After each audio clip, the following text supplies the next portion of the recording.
లలిత అష్టోత్తరంలో ఉన్నటువంటి 59వ నామం జాగృత్ స్వప్న సుశిస్తానాం సాక్షీభూత్యై నమో నమః. జాగ్రత్త అంటే మెలకువ, స్వప్నము అంటే కలగనే స్థితి, సుషుప్తి అంటే గాఢ నిద్ర. ఈ మూడు స్థితుల్లో కూడా సాక్షిభూతే ఉన్నవారు అమ్మవారు అని చెప్తున్నారండి. ఇక్కడ సాక్షిభూతము అని చెప్పడంలో ఎంతో ఆంతర్యం ఉందండి. అందరిలో ఉన్న చైతన్యం అమ్మవారే కాబట్టి తప్పు చేసే వారికి కూడా అమ్మవారే ప్రోద్బలం చేకూరుస్తున్నారు అనుకోవడం చాలా తప్పండి.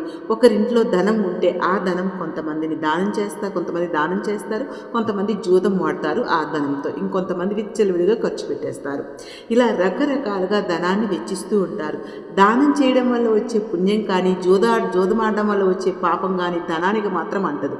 అలాగే ధనం సాక్షిభూతంగా ఇక్కడ ఎలా ఉందో ఇక్కడ కూడా అమ్మవారు సాక్షిభూతంగా ఉంటారు.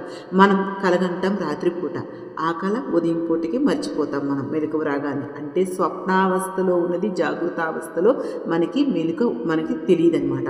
అలాగే గాఢ నిద్రలో మనకి ఎటువంటి కళలు రావండి. కానీ ఈ మూడు స్థితులలో మనం నేను అనే ఒక చైతన్యం ఉంది. ఇదే మనకి దక్షిణామూర్తి స్తోత్రంలో కూడా చెప్పారండి. అలా నేను అనే చైతన్యమే ఇక్కడ అమ్మవారు అని భావించుకుంటూ ఈ నామాన్ని విభజన చేశారు, ఈ నామాన్ని వివరించారండి. ఓం శ్రీ మాత్రే నమః.